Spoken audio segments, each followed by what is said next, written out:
Let's start with a small room in 1920. The atmosphere is cold, clinical. The walls are blank, and the only sounds are the ticking of a clock and the faint cries of a baby. In the middle of the room sits an innocent, wide-eyed infant. This child has no idea what's about to happen. His name, Albert B., but history remembers him as Little Albert. What's even more shocking is the psychological experiment about to unfold, which would change the understanding of human behavior forever. The Little Albert experiment was not just an academic exercise. It was a haunting demonstration of how fear can be conditioned into the most innocent among us.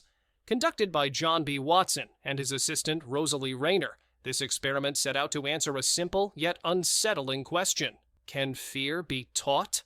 Albert was 9 months old when he first arrived at Johns Hopkins University. He was a healthy, happy baby, described as stolid and unemotional by Watson. But what did that even mean? To Watson, it meant Albert was a blank slate, ready to be molded, shaped, and most importantly, conditioned. The experiment began innocently enough. Watson and Rayner presented Albert with a series of objects: a white rat, a rabbit, a monkey, masks, and even burning newspapers.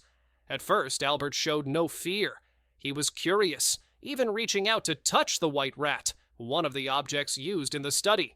But what Albert didn't know was that this would soon change. A few days later, the real test began.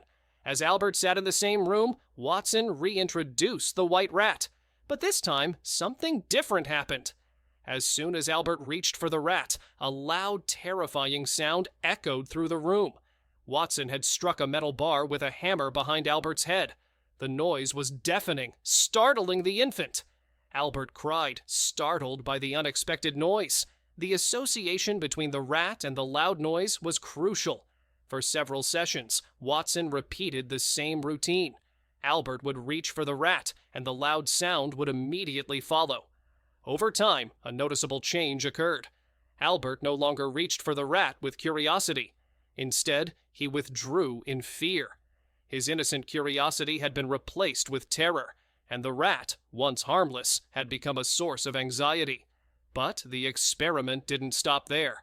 Watson and Rayner wanted to see how far this fear would extend. They presented Albert with other furry objects: a rabbit, a dog, even a fur coat. Each time, Albert reacted with fear, crying and trying to get away.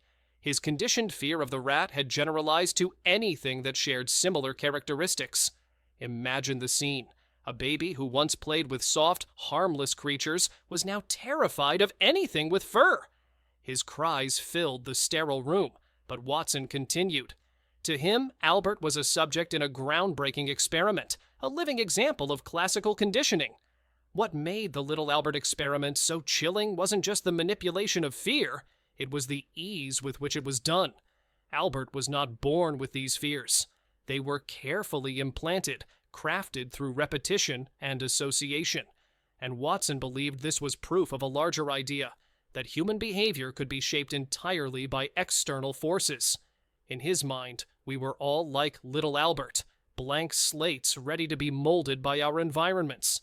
But there's another layer to this story, one that digs even deeper into the ethics and consequences of psychological experimentation. You see, Watson didn't just stop at conditioning fear. He didn't bother to reverse the effects. Albert left the experiment still terrified of rats, rabbits, and anything resembling them. No one knows what became of him in the long term. Some accounts suggest he lived the rest of his life haunted by irrational fears. Others claim he lived a normal life. But one thing is certain: Albert was never the same after the experiment. The psychological impact on Albert raises profound questions about the ethics of conditioning and the responsibilities of researchers. Watson was not interested in Albert's well-being. He was driven by the desire to prove a theory, even at the cost of a child's emotional health. And that's what makes the Little Albert experiment so horrifying. It wasn't just the creation of fear. It was the indifference to the harm being done. At its core, the experiment was an exploration of classical conditioning, a theory first proposed by Russian physiologist Ivan Pavlov. Pavlov had famously conditioned dogs to salivate at the sound of a bell by associating it with the presentation of food. Watson wanted to take this concept further. He wanted to show that emotional responses, like fear, could also be conditioned. And he chose little Albert as his subject. Albert's fear response wasn't random. It was a result of what is known as associative learning. When two stimuli are repeatedly presented together, the brain begins to link them. In Albert's case, the white rat, a neutral stimulus, was paired with the loud noise, an unconditioned stimulus. Over time, Albert learned to associate the rat with the noise, resulting in a conditioned response, fear. This was a breakthrough in behavioral psychology. It showed that emotions, like fear, were not fixed traits, but could be manipulated through environmental factors. But while the experiment was hailed as a success in academic circles, it came at a great cost to Albert.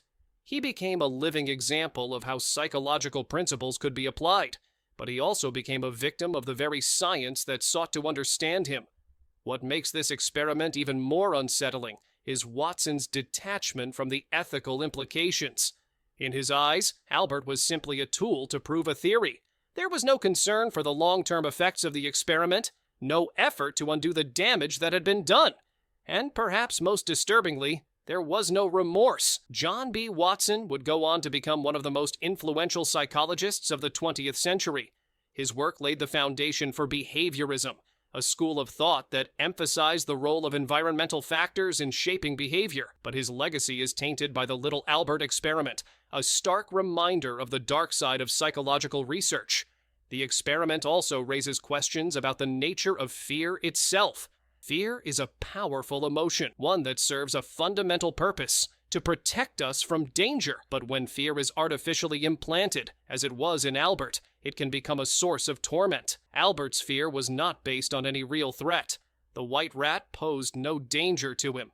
Yet through conditioning, the rat became a symbol of terror, a constant reminder of the loud noise that had startled him so many times. Watson's experiment demonstrated that fear could be learned. But it also showed something else, that fear could be unlearned. Watson believed that just as Albert had been conditioned to fear the rat, he could have been conditioned to overcome that fear. Unfortunately, we'll never know if that's true, because Watson never attempted to reverse the conditioning. Albert was left with his fears, and the experiment ended without any resolution. Today, the little Albert experiment is viewed as a cautionary tale. It's a reminder of the ethical responsibilities that come with scientific research, especially when that research involves vulnerable subjects. Albert was an infant, unable to consent or understand what was happening to him. He was at the mercy of the experimenters, who prioritized their pursuit of knowledge over his well-being. In the years since the experiment, psychologists have made significant strides in ethical standards. Modern-day research is governed by strict guidelines to protect participants from harm. Informed consent, debriefing, and the right to withdraw from a study are all standard practices. But the legacy of little Albert lingers, a haunting reminder of what can happen when science loses sight of humanity. As we reflect on the little Albert experiment, it's important to recognize the complexities of human behavior. Fear is not a simple emotion. It's deeply intertwined with our experiences, our environment, and the people around us. And while Watson's experiment may have demonstrated the mechanics of fear, it also revealed the profound impact that external forces can have on our minds. In the end, the little Albert experiment was more than just a study of classical conditioning. It was a window into the fragile nature of human psychology, a testament to the power of fear, and a chilling example of how easily that power can be abused.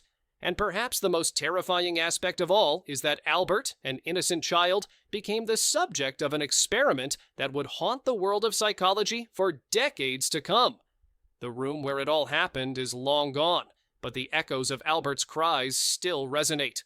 Watson may have succeeded in proving his theory, but in doing so, he left behind a disturbing legacy, one that forces us to confront the darker side of science, where the pursuit of knowledge comes at the expense of the most vulnerable. And in the case of little Albert, the cost was far too great.